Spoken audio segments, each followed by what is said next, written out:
하나님의 거룩한 에임스 반석교회 성도 여러분, 오늘 사순절 6번째 종료주일을 맞아 여호와 하나님 우리 아버지께서 여러분 모두를 하나님의 거룩한 영광의 예배에 초대해 주셨습니다. Good morning, sisters and brothers. Welcome to His worship service on the Palm Sunday of the Lent. God invites us to His holy and glorious worship service. First of all, we would like to say hello to brothers and sisters in Jesus Christ. 먼저 사랑하시는 형제 자매들과 서로 인사 나누는 시간을 가지면 좋겠습니다.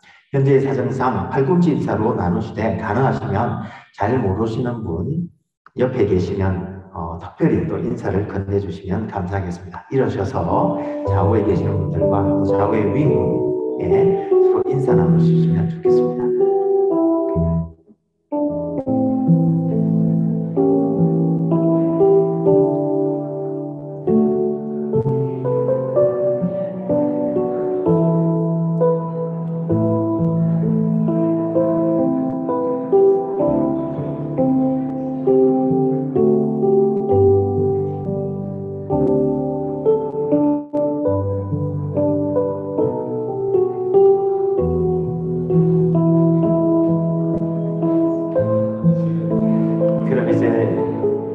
모두 자기 자리로 돌아가셔서 서신 채로 마음을 정돈하시고 함께 찬송가 621장 찬양하는 내용을 부르심으로 주일 경건 예배를 하나님께 올려드리도록 하겠습니다. Would you stand up in body or in soul? We will approach the throne of grace by singing together hymn song, Bless the Lord, O my soul. Let's sing together.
잠시 기도하심으로 주일 경건 예배를 하나님께 올려드리도록 하겠습니다. Would you join me in prayer? 우리를 위해 독생자를 내어주신 사랑의 하나님 아버지, 오늘도 사순절 6번째 종료주일을 맞아 하나님의 백성된 저희들을 오늘도 거룩하고 영광스러운 하나님의 예배에 초대해 주심에 감사를 드립니다. God our Father, who gave the only Son for us in love, we give thanks to Thee for our invitations of your people to your glory of worship service on this sixth Palm Sunday of the Lent. 하나님의 아들이시자 하나님 나라의 왕 되신 주님께서는 마지막 순간까지도 진리를 선포하시며 십자가에서 다 이루시기까지 주님의 모든 것을 우리를 위해 내어주셨습니다. 오늘 그 크신 은혜를 생각하며 이 시간 성령과 진리로 감사와 찬양을 올려드릴 때에 모든 존귀와 찬송과 영광을 하나님 홀로 받아 주시옵소서. Our Lord, who is the Son of God and the King of God's kingdom, to the end you proclaim the truth, sacrificing all of you at Golgotha, in order to complete all our salvation.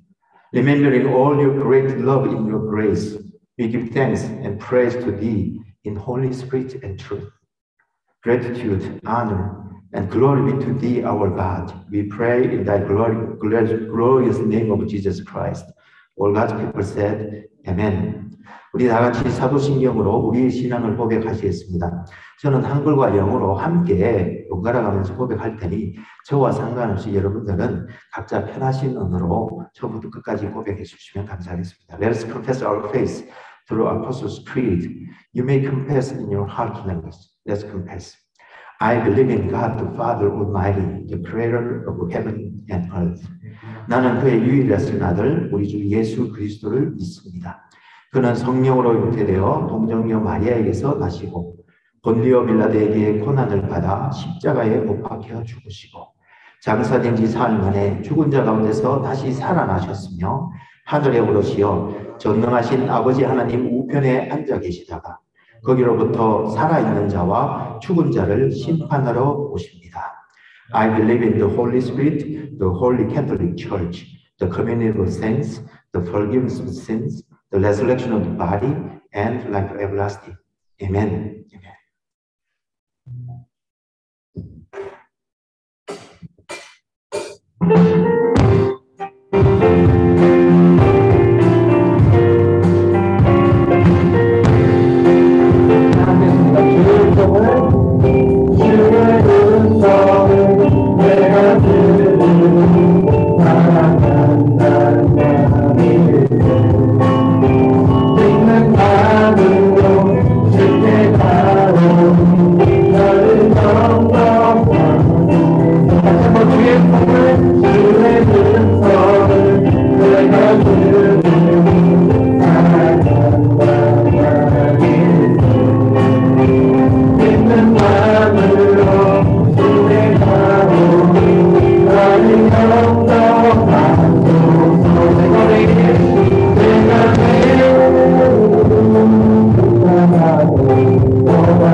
십자가의 정신, 십자가를 잡으신 어린 양 예수,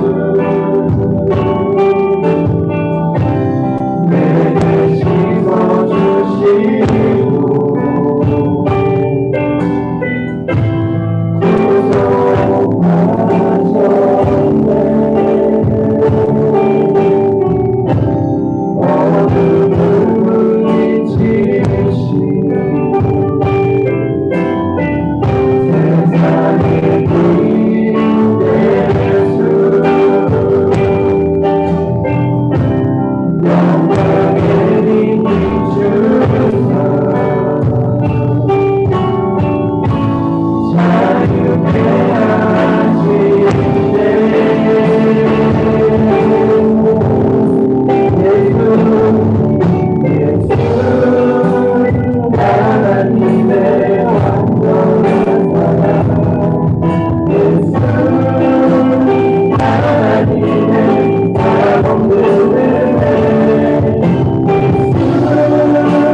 함께 기도드리시겠습니다.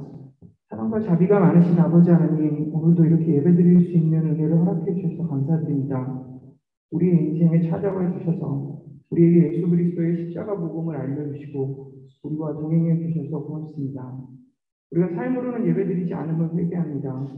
예수를 채우는 대신 맨날 나 자신으로 채우는 것이 당연한 것이 되었지만 오늘부터 다시 5분 말씀 보는 삶, 5분 기도하는 삶부터 시작하면 되는 건 알지만 어렵습니다. 하도 많이 좌절해서 이제 좌절이 부끄럽지도 않습니다. 그래도 포기하지 않도록 성령님께서 도와주세요. 오늘 예배를 드리고 난 후에 다시 한번 삶을 정리하고 새로 시작하게 도와주세요.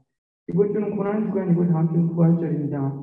정말 이때 고난 받으셨는지는 모르겠지만 요새 아이와 날씨는 저희들에게 주님의 고난에 대해서 다시 생각하게 합니다. 예수님 저희 죄를 위하여 십자가를 져주셔서 고맙습니다. 그래서 호산나 우리의 삶에 주님이 오시기를 기다립니다. 예배를 통해 말씀을 통해 삶이 바뀌기를 기대합니다. 주님 저희를 구원해 주세요. 오늘 내일 무엇이 과연 달라지겠냐는 사람, 저 같은 사람들도 분명히 예배드리러 왔는데 믿음 없음을 불쌍히 여겨주세요. 우리를 불쌍히 여겨주세요. 주님 없이 망가진 채로 살아가는 저희를 고쳐주세요. 오늘 특별히 사랑하는 두 지체가 자신의 신앙을 고백합니다. 부모님께서 멀리 떨어져 계신 것은 안타깝지만 대신 주님께서 이 두 사람에게 함께하여 주시고 이들의 이민자, 유학생의 삶이 외롭지 않도록 여러 돕는 지체를 보내주셨음을 믿습니다. 조준성 유현지 자매에게 축복해 주시고 그들의 신앙 고백을 받아 주시옵소서. 오늘 예배를 위해서 기도합니다. 김선중 목사님께서 말씀 증거하실 때 성령님 그를 주관하여 주시옵소서. 어린이 예배와 청소년 예배에도 말씀과 성령으로 충만하게 하여 주시옵소서. 아멘. 그리고 안내, 찬양, 미디어, 교제 등 예배의 모든 순서를 맡은 예배위원들의 헌신을 주님께서 받아주시옵소서. 오늘 주님의 예배에 초대받고 예배에 참석한 모든 분들이 성령과 진리로 예배함으로써 하나님의 영광과 은혜가 충만한 시간이 되도록 도와주시옵소서. 사랑과 자비가 많으신 예수 그리스도 이름으로 기도합니다. 아멘.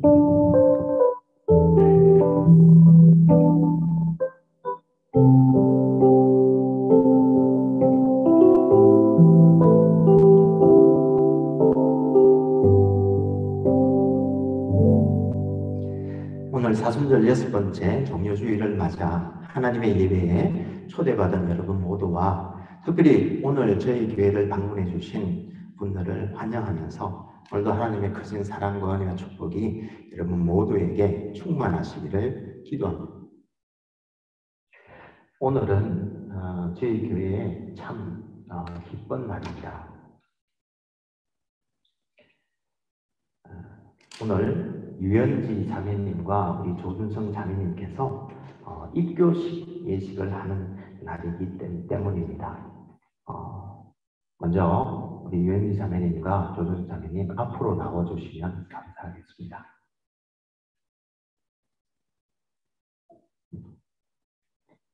박수는 다 끝나고 치세요. 그래요. 축하하는 마음 감사합니다. 좀 편하게. 저와 함께 한 3달 정도를 같이 다시 내용을 교육받으면서 성경과 여러 가지 신학적인 내용을 컨펌받고 오늘 여러분들 앞에 이렇게 썼습니다. 함께 기뻐해 주시고 환영해 주시면 감사하겠습니다. 여러분, 세례는 무엇일까요? 세례는 무엇일까요? 이 세례는 하나님께서 우리의 죄를 용서해 주시고 또 우리를 그리스도 예수 안에서 하나님의 자녀로 받아들이셨습니다. 또 우리가 그리스도의 몸의 한 지체가 되는 것과 또 그리스도의 죽음과 부활 안에서 우리가 주님과 연합하였습니다. 그리고 성령을 선물로 주실 것에 대한 외적인 표시이자 인치시는 예식입니다. 이 세례를 통하여 실은 하나님께서 우리를 하나님의 백성으로 온 하늘과 땅에 선포하시는 것이 바로 이 세례의 가장 중요한 포인트입니다. 그래서 이렇게 하나님께서 먼저 우리가 It's mine, you're mine 이라고 선포하시는 이 은혜에 감사해서 이제 우리가 반응하는 것이 우리의 신앙을 고백하고 또 우리가 이제 그 감사한 마음으로 주님 뜻대로 살겠습니다라고 하는 반응을 하는 것인데, 이 두 분은 사실은 유아 때 세례를 받으셨기 때문에 하나님의 선포는 있었는데 실은 이 두 분의 하나님에 대한 반응은 실은 할 수가 없었습니다. 그죠? 그래서 두 분이 이제 교회의 보호와 가르침 안에서 잘 성장해서 이제 성인이 되어서 여러분들 스스로 이제 두 분 스스로 자기의 의지로 이 온 하나님과 교회와 세상 앞에서 하나님의 주님에 대한 신앙을 고백하고 이제 하나님의 뜻대로 제대로 살겠습니다라고 다짐하는 것이 바로 입교식이 되겠습니다. 비록 우리가 매번 예배 때도 또 하나님과 같이 길을 가는 그 길에서도 실은 신앙과 헌신의 각 단계마다 우리는 지속적으로 신앙을 고백하지만 특별히 이 입교 예식은 우리들의 삶에 아주 깊은 의미를 갖는 중요한 이정표와 같다, 그렇게 생각을 합니다. 그래서 오늘 유현지 자매님과 우리 조선선 자매님, 이 여러분들은 이미 세례를 통해서 하나님의 은혜로운 언약 백성으로 이미 인치심을 받았고 예수 그리스도와 또 그의 교회가 하나가 이미 되었지만 이제 이 예수 그리스도를 믿는 신앙을 고백함으로써 여러분들이 받은 세례에 대해 믿음의 반응을 하기로 결단하셨음에 우리 모두는 함께 진심으로 기뻐합니다. 그래서 다시 한번 두 분에게 묻겠습니다.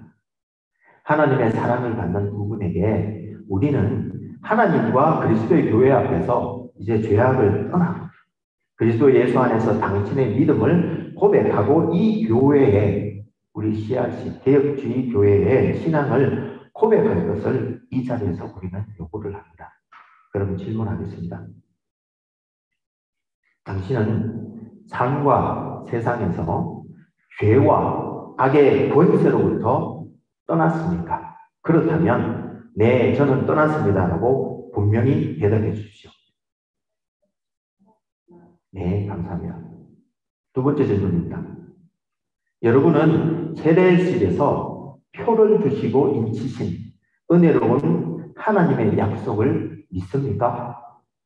또한 세례식에서 승인한 것처럼 여러분이 그리스도와 또 그의 교회와 하나가 된 것을 확정하십니까? 그렇다면 네, 하나님이 도우실 것입니다 라고 분명히 대답해 주십시오. 네, 감사합니다. 세 번째 질문입니다. 여러분은 이 교회의 신실한 교인으로서 교회의 가르침을 받아들이고 예배와 교제와 선교에 참여하시겠습니까? 그렇다면 네라고 분명히 대답해 주십시오. 감사합니다. 네 번째 질문입니다. 여러분은 교회의 영적인 지도를 받아들이고 그리스도의 사랑의 영 안에서 다른 회중들과 함께 같이 긋겠다고 약속하십니까? 그렇다면 네라고 분명히 대답해 주십시오. 네, 감사합니다. 두 분은 모든 질문에 예라고 분명히 대답했습니다. 그러면 이제 우리 회중 여러분들이 일어서서 함께 또 서약하는 시간을 가지겠습니다. 회중 되시는 분들은 모두 일어나 주십시오. 여러분들에게 질문하겠습니다. 여러분은 기도하며 격려하며 본을 보여줌으로써 유현지 자매와 조준성 자매를 사랑하며 끝까지 지지할 것을 약속합니까? 그렇다면 네라고 분명히 대답해 주십시오. 네, 감사합니다. 모든 분들이 하나님 앞에서 서약을 하셨습니다. 그럼 유현지 자매님과 조성선 자매님께서 신앙 고백을 해 주시겠는데요. 저와 여러분들이 우리 함께 고백해 주시면 좋겠습니다. 우리 다 같이 고백하시겠습니다. 나는 전능하신 아버지 하나님, 천지의 창조주를 믿습니다. 나는 그의 유일하신 아들 우리 주 예수 그리스도를 믿습니다. 그는 성령으로 잉태되어 동정녀 마리아에게서 나시고 본디오 빌라도에게 고난을 받아 십자가에 못 박혀 죽으시고 장사된 지 사흘 만에 죽은 자 가운데서 다시 살아나셨으며 하늘에 오르시어 전능하신 아버지 하나님 편에 앉아 계시다가 거기로부터 살아있는 자와 죽은 자를 심판하러 오십니다. 나는 성령을 믿으며 거룩한 공교회와 성도의 교제와 죄를 용서받는 것과 몸의 부활과 영생을 믿습니다. 아멘. 감사합니다.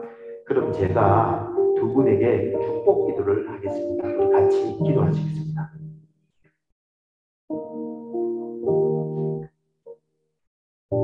사랑하는 주님, 주님의 종 유현지 자매를 하늘의 은혜로 지켜주십시오. 유현지 자매가 주의 영원한 나라가 올 때까지 당신의 자녀로 끝까지 살아내며 날마다 당신의 영으로 자라가게 지켜주십시오.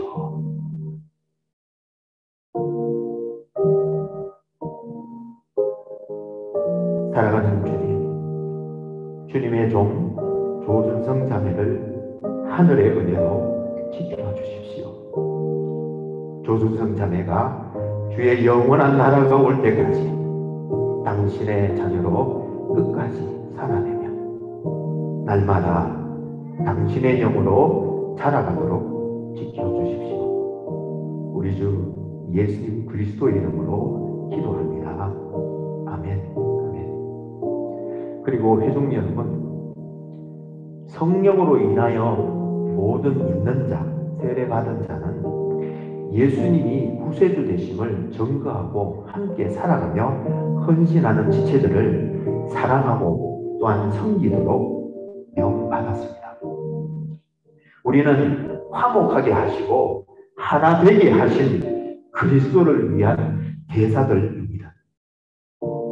또한 우리는 이 세상의 빛과 소금입니다. 저와 함께 더불어 그리스도 안에서 우리의 형제 자매를 환영하면 좋겠습니다. 저를 따라 해주십시오.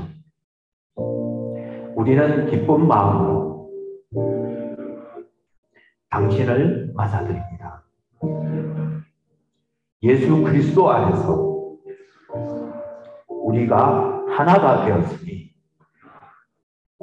이제 세상에서 우리와 함께 복음의 증인이 됩시다. 할렐루야. 감사합니다.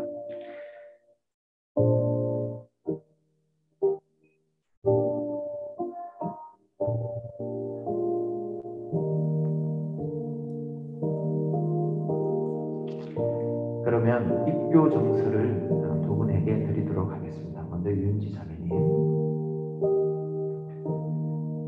유현지 90년 5월 9일생. 위의 사람은 성부와 성자와 성령의 이름으로 세례를 받고 또 본 교회의 세례 교인이 되었음을 증명합니다. 2022년 4월 10일 에인스 반석교회 김성준 목사드립니다.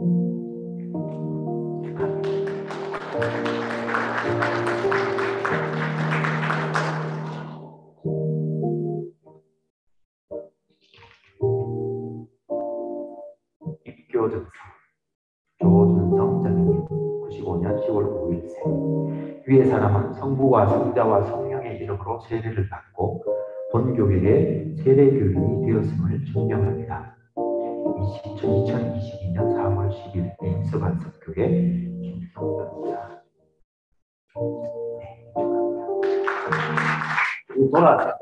돌아오셔서 우리 인사드릴 때 크게 환영하시고 박수하시겠습니다. 그리고 혹시 꽃다발 준비해 오시면 지금 이 시간 축하하시면서 드리면 좋겠어요. 네.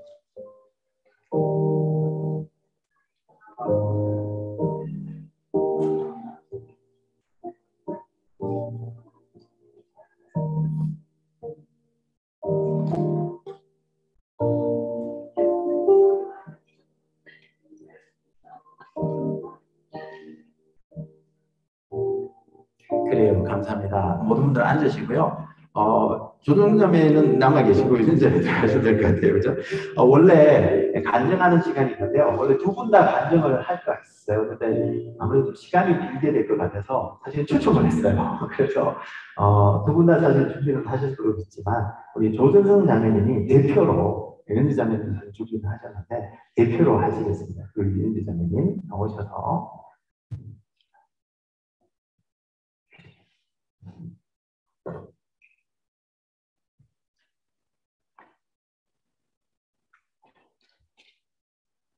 안녕하세요. 청년 이부의 조준성입니다.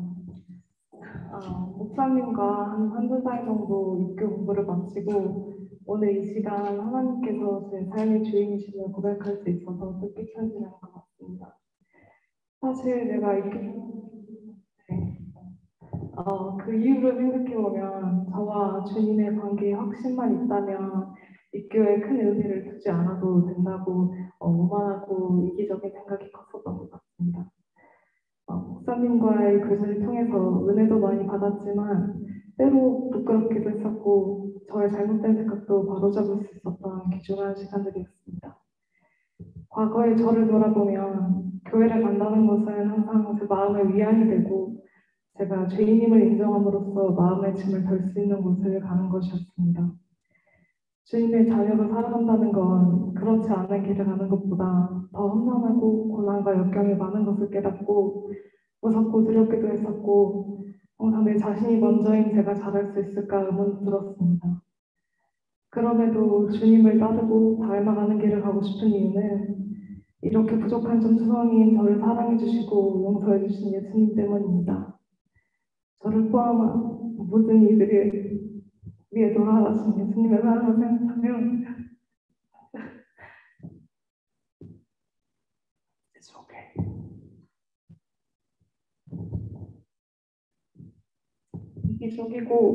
이기적이게 굴고 싶을 때 한번 다시 생각하게 되고 남을 미워하고 싶을 때 힘들지만 헐뜯기보다는 이해해보려고 노력하게 되었습니다. 이렇게 추악하고 못난 저도 예수님께서 용서해 주셨는데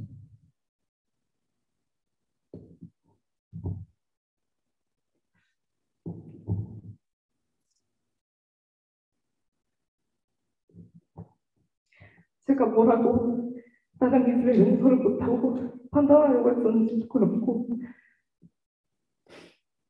주님과의 관계에만 확신이 있으면 그만이라고 생각했었는지 반성하게 되었습니다. 오늘 컨퍼메이션을 받지만 이게 시작인 것을 압니다.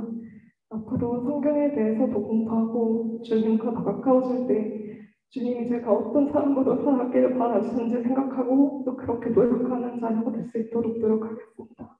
감사합니다.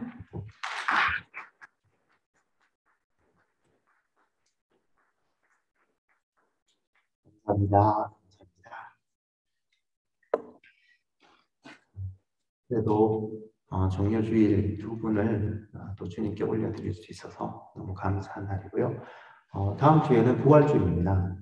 우리가 특별한 행사는 계획하고 있지 않지만 여러분들의 한 주간 동안 고난 주간 주님을 쫓아보시면서 또 감사한 기억들과 감사한 제목들을 찾아내시고 분명히 있을 줄 믿습니다. 특별한 마음을 담아 부활주일 감사한금으로 그렇게 하는 시간을 갖도록 하겠습니다. 그러면 지난주 말씀을 우리가 한번 암송해 보도록 하겠습니다. 우리 같이 암송하시겠습니다. 찬송하리로다 주의 이름으로 오시는 왕이여 하늘에는 평화요 또 높은 곳에는 영광이로다. 누가복음 19장 34절 말씀입니다. 예, 이번 주에 우리가 암송할 말씀 우리 같이 읽으면서 읽어보도록 하겠습니다. 너의 말과 같이 내가 왕이라 무릇 진리에 속한 자는 내 말을 듣느니라. 요한복음 18장 37절 말씀입니다. 그럼 이제 다 같이 일어나셔서 이번 주에 저희 반석 공동체에 주시는 하나님의 말씀을 받도록 하겠습니다. 이번 주에 하나님께서는 요한복음 18장 28절에서 19장 30절 좀 깁니다. 말씀을 통해 우리들에게 말씀하십니다. 오늘 본문은 굉장히 길기 때문에 제가 중간중간에 설명을 해드리면서 같이 본문들을 읽을 텐데요. 마음을 다해서 주의 깊게 읽으실 때 여러분 각자의 마음에 하나님께서 친히 말씀해 주실 줄 믿습니다. This week, God speaks to us through John chapter 18, verse 28 through 19:30. God's word for this week is so long, so that therefore let us read some of them and follow my explanations. These are words of the Lord. 먼저 본문 18장 28절에서 37절에서는 먼저 유대인들이 예수님을 행악자, 악을 행하는 사람, 즉 죄인으로 고발하는데요. 유대인들은 유월절에 참여하기 위해 이방인들의 뜰을 밟지 않으려고 관정 밖에 머물렀고 관정 안에서는 빌라도가 예수님께 너가 진짜 왕이냐? 라고 물었고 예수님께서는 하나님의 나라는 이 땅에 속하지도 않았고 이 땅으로부터 말미암지도 않았다고 말씀하셨습니다. 이에 빌라도가 그럼 누가 왕이 아니냐?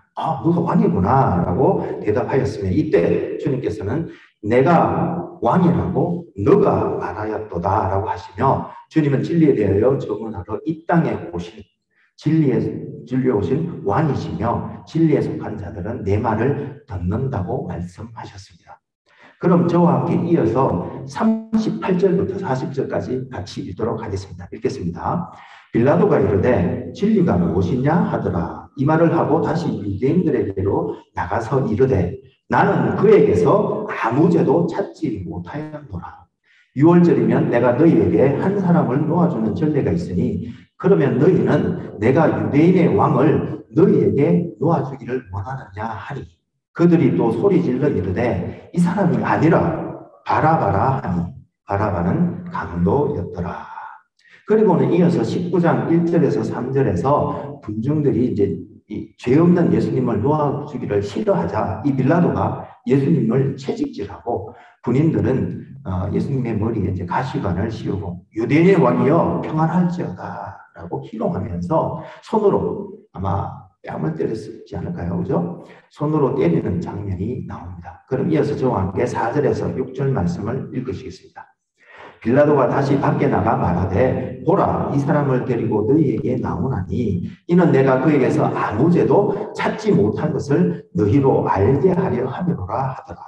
이에 예수께서 가시관을 쓰고 자색 옷을 입고 나오시니 빌라도가 그들에게 말하되 보라 이 사람이로다 하매 대제사장들과 아랫 사람들이 예수를 보고 소리질러 이르되 십자가에 못 박으소서 십자가에 못 박으소서 하는지라. 빌라도가 이르되 너희가 친히 데려다가 십자가에 못 박으라. 나는 그에게서 죄를 찾지 못하였노라. 유대인들이 대답하되 우리에게 법이 있으니 그 법대로 하면 그가 당연히 죽을 것은 그가 자기를 하나님의 아들이라 함이니이다. 이제 그리고 19장 8절에서 12절에서는 예수님이 하나님의 아들이라고 한다는 소리를 듣고는 빌라도가 아주 두려워진 거예요. 그래서 예수님께 다시 와서는 너는 어디로부터 왔느냐고 물었고 예수님께서는 모든 권세는 하늘로부터 온다며 나를 너에게 넘겨준 자의 죄는 더 크다고 말씀하시자. 아니 무슨 죄인이 이 죄가 크다 작다를 원하는 게 있어요. 그죠? 그러니까 얼마나 두려웠겠습니까? 그래서 그때부터 이 빌라도가 예수님을 놓아주려고 더 애를 쓰게 됩니다. 그렇지만 군중들이 그렇게 하면 가이사에게 반역을 하는 것이라고 급박하자 결국 불복하고 맙니다. 그래서 저와 함께 13절에서 16절 말씀을 읽어보겠습니다. 빌라도가 이 말을 듣고 예수를 끌고 나가서 돌을 깐 뜰 히브리 말로 가바다에 있는 재판석에 앉아있더라. 이날은 유월절의 준비일이요 때는 제6시라. 빌라도가 유대인들에게 이르되 보라 너희 왕이로다. 그들이 소리 지르되 없이 하소서 그를 십자가에 못 박게 하소서. 빌라도가 이르되 내가 너희 왕을 십자가에 못 박으랴. 대제사장들이 대답하되 가이사 외에는 우리에게 왕이 없나이다 하니 이에 예수를 십자가에 못 박도록 그들에게 넘겨주리라. 이제 예수님께서는 십자가를 지시고 골고다 언덕길을 오르셔서 그곳에서 못 박히시고 가전 고난을 받으시고는 다 이루었다고 하시며 돌아가셨는데요. 저와 함께 마지막 절인 30절을 읽으시겠습니다. 읽겠습니다. 예수께서 신 포도주를 받으신 후에 이르시되 다 이루었다 하시고 머리를 숙이시니 영원히 떠나가시니라. 이것은 하나님의 말씀입니다. 다 같이 감사합니다. 하나님. 자, 앉으시고 잠시 기도하시겠습니다.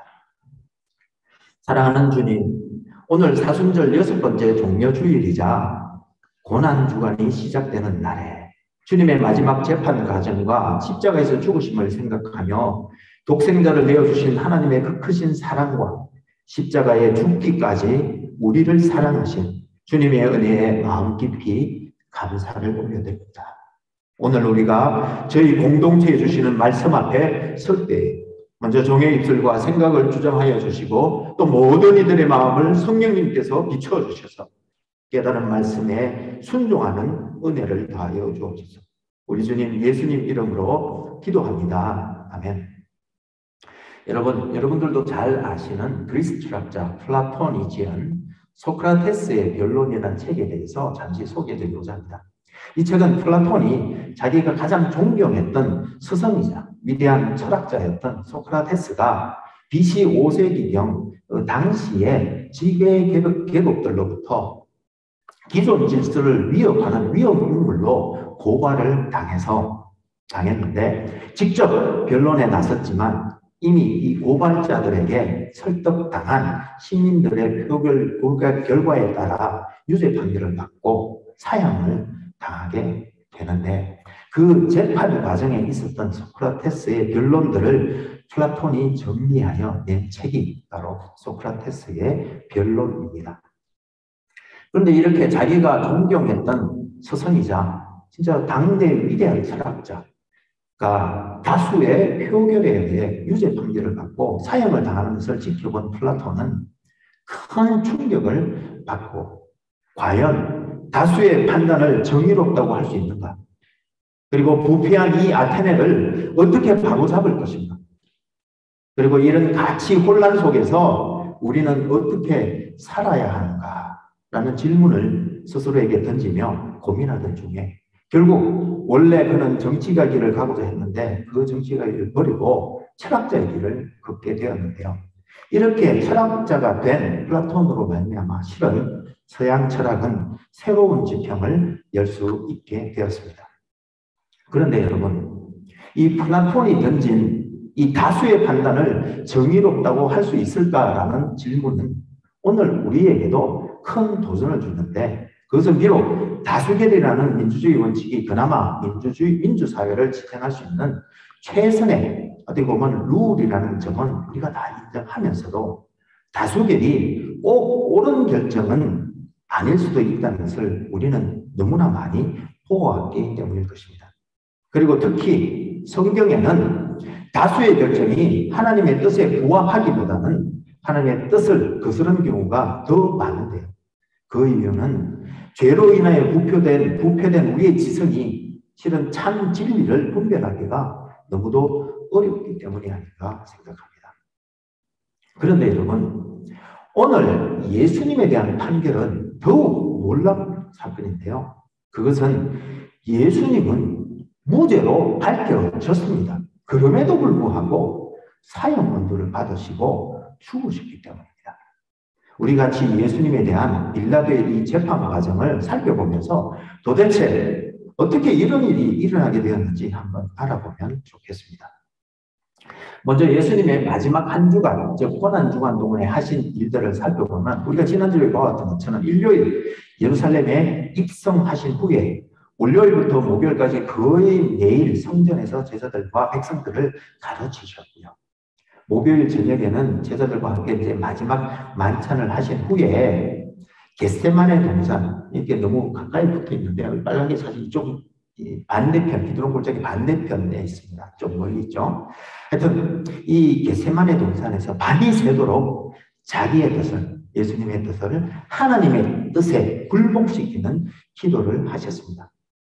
그리고 그날 새벽녘쯤 되어서 대제사장과 장로들이 보낸 사람들에게 잡히셔서 대제사장 가야바의 집 뜰에 끌려가서 신문을 받으신 후에 사내들이 공회 앞에 잠시 서서 이 범죄자로 고발되었고 다시 빌라도 총독에게로 넘겨지시게 되었습니다. 그런데 빌라도가 취조 과정에서 예수님의 죄를 찾지 못하자 마침 그때 예루살렘에 와 있던 갈릴리 지역의 분봉왕이었던 헤롯 안티파스에게 예수님을 그냥 보내버립니다. 근데 안티파스는 유대인들의 고발만을 듣더니 예수님을 희롱한 후에 다시 빌라도에게 다시 보내었습니다. 그리고 빌라도가 예수님을 더 신문하였지만 예수님의 죄를 더 이상 찾지 못하고 유대인들에게 2번이나 더 예수님께는 죄가 없다고 말하였지만 빌라도는 이 군중들의 협박에 못 이겨 결국 예수님을 십자가에 못 박도록 넘겨주게 됩니다. 그런데 여러분, 이렇게 예수님을 재판하는 과정을 잘 살펴보면 몇 가지 참으로 이상한 점들이 발견됩니다.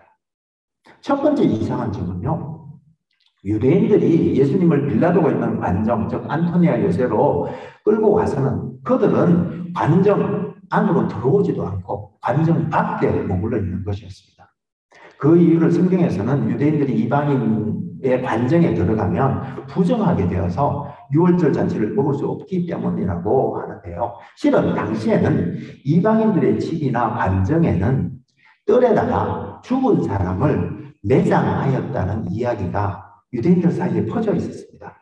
그래서 이방인의 뜰에 들어갈 경우 죽은 사람과 접촉하게 되므로 유대 정결법에 의해서 다시 정결하게 될 시간이 지날 때까지 성전 제사나 이 유대 절기에 참석할 수 없도록 그렇게 규정되어 있었기 때문이었습니다. 따라서 오늘 재판은 예수님은 관정 안에 계시고 예수님의 고발자인 유대인들은 관정 밖에 머물면서 이 재판장인 빌라도가 관정 안과 밖을 왔다 갔다 하면서 재판을 하는 참 이상한 광경인데요. 이 사진은 1세기 당시 이 헤롯 성조가 안토니오 요새를 복원한 미니어처 사진입니다. 그 오른쪽에 보이는 이 광장 넓은 곳이 이 성전 안에 있는 이방인의 뜰입니다. 그리고 이 성전에 바로 붙여서 왼쪽에 보면은 탑이 이렇게 4개가 서 있죠. 그 탑이 4개가 있는 건물이 빌라도 관정, 즉 안토니오 요새인데요. 이 안토니오 요새의 탑은 굉장히 높이 있어서 거기에 올라가면 예루살렘 성민들의 동태를 한꺼번에 확인할 수 있다고 합니다. 그래서 그곳에다가 안토니오 요새를 지었는데요. 어쨌든 예수님은 이 안토니오 요새 안에 계시고요. 유대인들은 이 안토니오 성 바깥에, 성문 앞에 그 광장에 머물러 있으면서 빌라도가 요새 안팎을 들락달락하면서 신문이 진행되는데요. 첫 번째 장면은 18장 28절에서 32절에 나옵니다. 즉 유대인들이 예수님을 빌라도에게 데려와서 예수님을 악을 행하는 자, 즉 범죄자로 고발하는 장면이고요.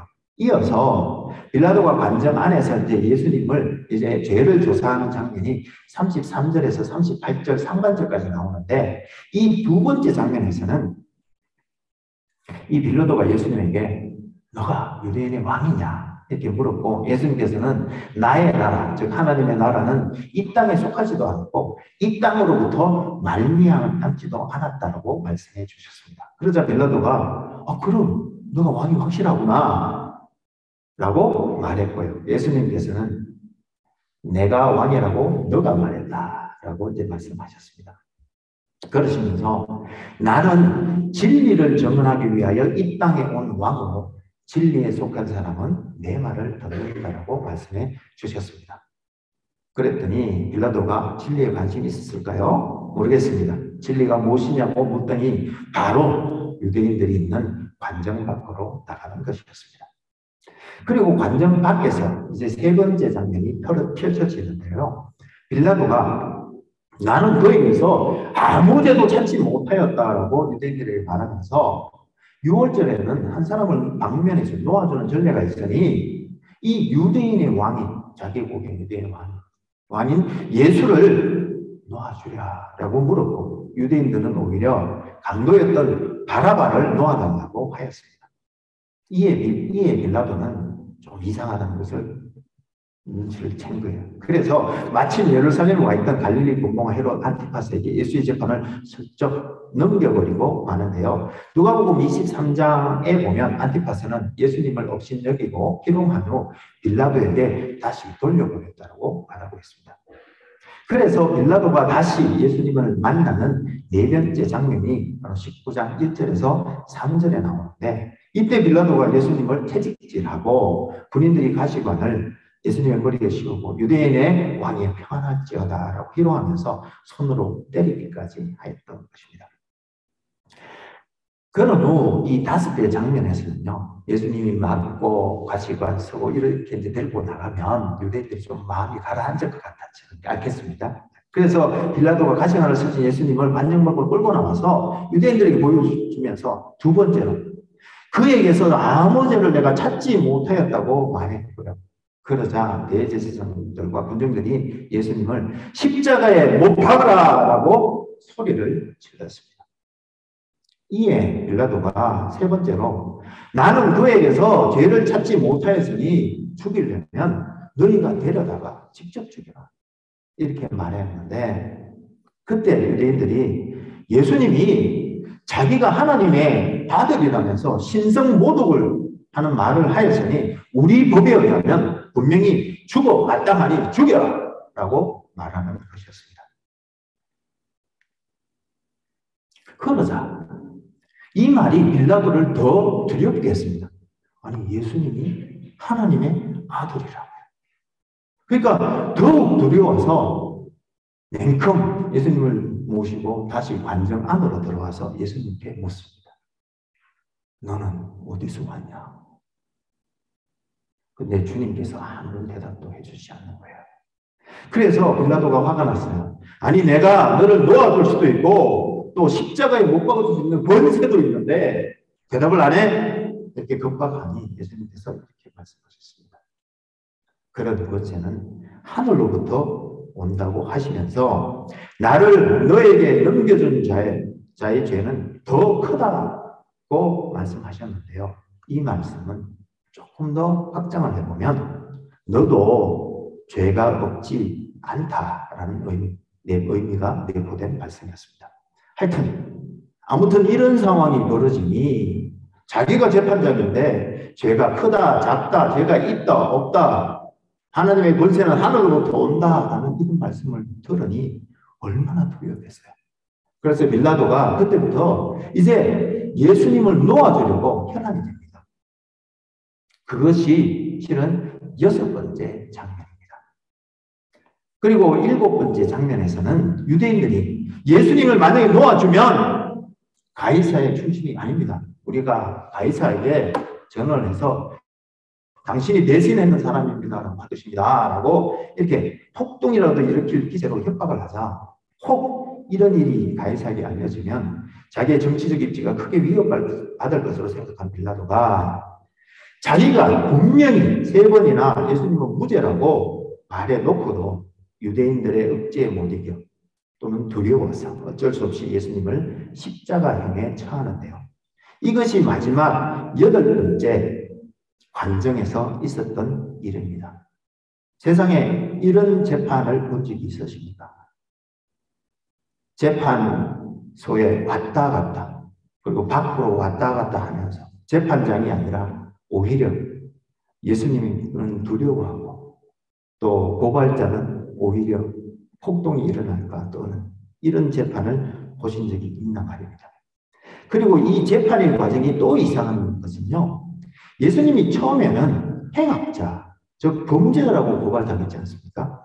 그런데 빌라도가 3번이나 신문을 했는데도 죄를 찾지 못하자 그 스스로 사람들 앞에서 뭐라고 그랬습니까?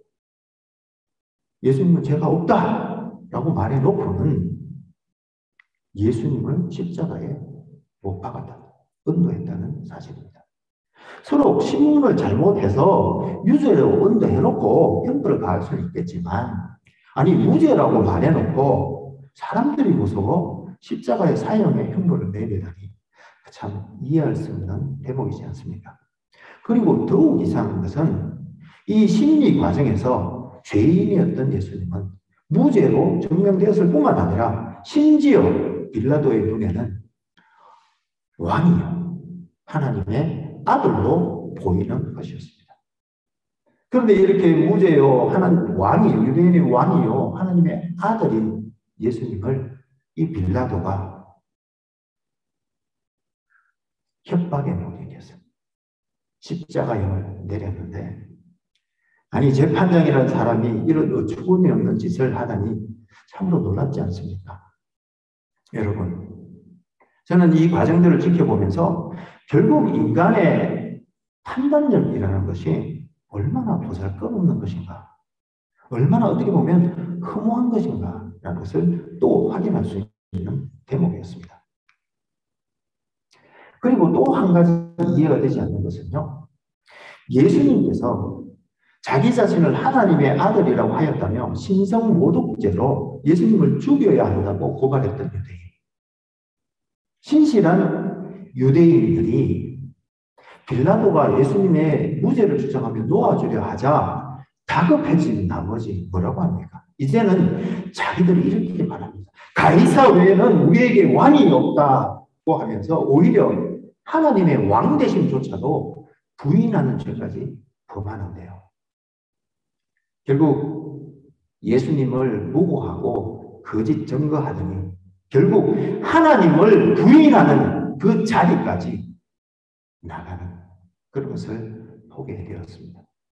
여러분, 죄가 얼마나 무서운 확장성을 갖고 있는지 우리는 이 사례에서 분명히 볼 수 있습니다. 죄는 큰 것부터 시작하지 않습니다. 하나님을 부인하려고부터 시작하지 않습니다. 자그마한 것들, 주위에 있는 자그마한 것들을 부정하고 거짓 가운데 서게 하면 그것으로 인해서 쉽게 큰 것까지도 무너지게 되어 있는 것입니다. 그 얘기가 바로 다윗이 바세바, 그 어두운 땅 때에 바세바를 보면 뭐 그렇게 아름다웠겠어요? 뭐 바세바의 몸인들 제대로 보였겠습니까? 잠깐 유혹받은 것이 결국은 살인죄까지 도는 것. 그래서 십계명을 모두 어기는 그런 것들이 바로 죄의 확장성이라고 하는 것입니다. 그래서 십계명 중에는 무엇보다도 제9계명에서 내 이웃에 대하여 거짓 증거하지 말라고 하셨던 것입니다. 사람의 무고를 하거나 거짓 증거를 하는 것은 아주 조심해야 되는, 하나님께서 특별히 싫어하는 죄인데요. 심지어 십계명뿐만 아니라 세상법인 함무라비전에도 이렇게 되어 있습니다. 만일 어떤 사람을 사형에 처할 만하다고 하여 고소하고도 이것을 입증할 수 없다면 고소한 자를 사형에 처한다고 이 무고죄의 심각성을 이야기하고 있는가? 우리 크리스찬들은 어떠한 상황에서도 진실과 진리만을 외쳐야 할 줄로 믿습니다. 그래서 주님께서도 18장 37절에서 자신을 하나님 나라의 왕인데 그 하나님 나라의 진리를 선포하러 오신 왕이라고 말씀하셨던 것입니다. 여러분, 여기서 진리를 선포한다는 말은 무슨 뜻일까요? 예, 진리라고 번역된 헬라어 알렉세이아는요, 이 존재의 진실된 있는 그대로의 면을 뜻하는 말입니다. 또한 진리라는 뜻을 가진 라틴어가 베리타스인데요. 이는 사건에 대한 정확하고 실질적인 진술을 뜻하는 바. 따라서 진리를 선포한다는 것은 언제나 정확히 진실만은 말하는 것을 의미하기에 우리 크리스찬들은 주님을 본받아 비록 진리를 말함으로 손해를 입게 된다 할지라도 정확하고 진실된 진리만을 말하며 살아야 할 줄로 믿습니다. 그리고 이 진리라는 말을 히브리어로 살펴보면 에메트라고 합니다. 근데 이 단어는 의미가 굉장히 깊습니다. 무슨 말인가 하면 이 에메트라는 말은 진리 자체가 되신 하나님, 그리고 그 하나님께서 모든 진리의 원천이 되신다라는 뜻이 들어 있습니다. 또한 하나님의 창조와 구원과 심판은 진리임을 의미할 뿐만 아니라 하나님께서 세우신 약속하신 그 언약을 반드시 신실하게 지키신다는 의미를 가지고 있습니다. 따라서 진리를 선포한다는 히브리적 의미는 결국 하나님께서는 진실하시고 신실한 분이시라는 것과 하나님의 창조와 구원과 심판이 진리임을 선포하는 것인데요. 그런데 요한복음 14장 6절에 보면 주님께서는 내가 곧 길이요 진리요 생명이라고 말씀하셨으니 결국 진리이신 예수님을 전하고 선포하는 것이야말로 우리가 이 땅에 진리를 선포하는 길이 되는 것입니다. 사랑하는 여러분, 주님께서는 오늘 본문 18장 37절 후반부에서 진리에 속한 자는 내 말을 듣는다. 여기서 듣는다는 말은 순종한다로 바꿔도 되겠지요. 진리에 속한 자는 내 말에 순종한다라고 말씀하셨습니다. 여기서 진리에 속한 자는 다른 말로 하면 those who is of truth, 즉 진리로부터 난 자란 의미인데요.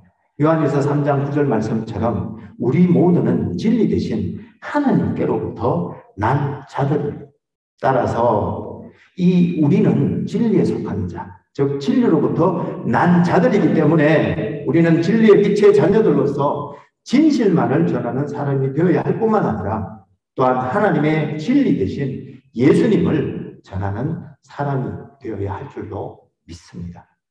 그렇게 진리의 사람이 되는 것이 바로 이 땅에 오셔서 그 치욕스러운 재판 과정을 다 거치면서도 자신은 진리를 전하려고 이 땅에 오신 왕이라고 그렇게 말씀하신 이유였고요. 또 우리를 진리의 사람들로 만들기 위하여 십자가에서 물과 피를 다 쏟으시며 다 이루어지셨다고 말씀하신 이유인 줄로 믿습니다. 그렇게 은혜와 진리가 충만하신 주님을 우리가 생각하며 우리 함께 기도했으면 좋겠습니다. 기도하시겠습니다.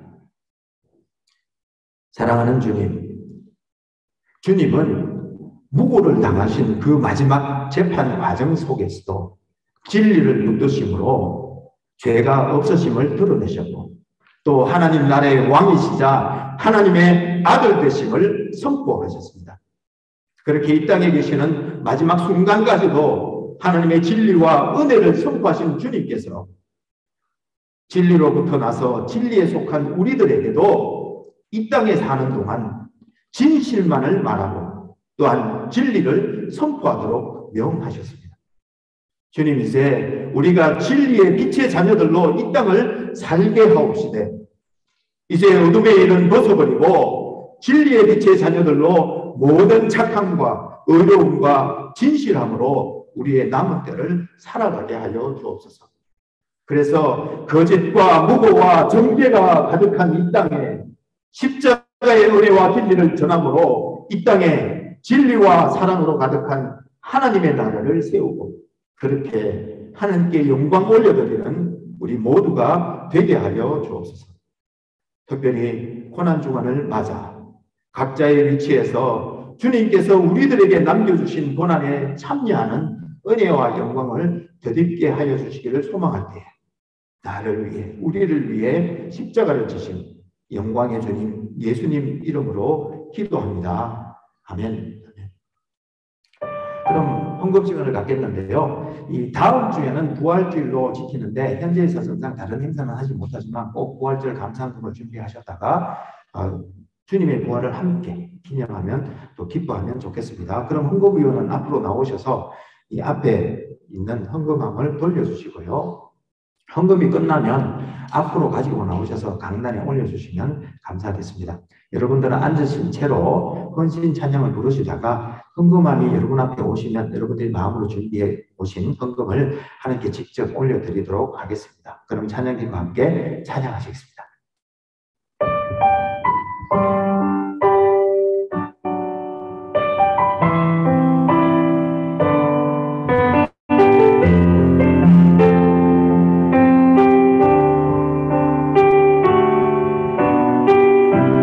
이 세상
같이 기도하시겠습니다. 오늘 사순절 6번째 종려주일이자 또 고난주간이 시작되는 첫날을 맞아 오늘 주님의 무죄하심과 더불어 하나님 나라의 왕 되심과 하나님 되심이 심지어 빌라도의 신문과 유대인들의 거짓 증거 속에서도 우리는 빛남을 보았고 또한 그럼에도 불구하고 주님께서는 저희들을 위하여 모든 것을 이루시고 돌아가셨음을 보았습니다. 이에 우리가 그 은혜에 감사하여 작지만 진심을 담아 헌금과 헌신과 헌심을 지금 올려드릴 때에 하나님 아버지께서 받아주옵시고 지금도 하늘문을 여서서 주님의 백성들에게 하늘과 땅의 모든 신령한 복들과 치유와 회복과 형통의 복을 내려주시옵소서.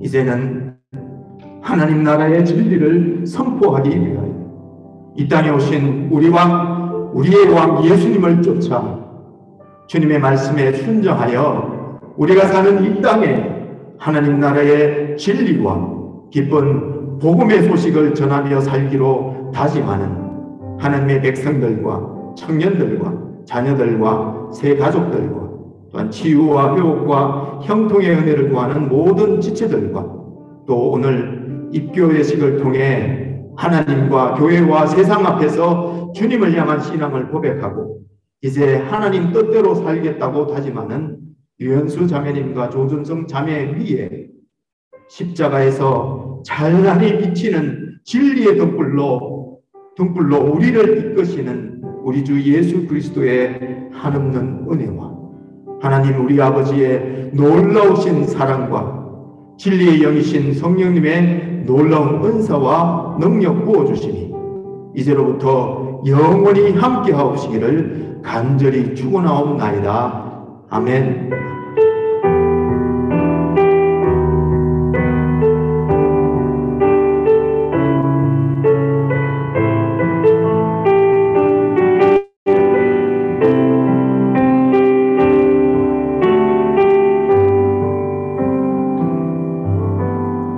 감사합니다. 사랑합니다. 이번 주도 주님과 더불어 승리하시기를 축복합니다.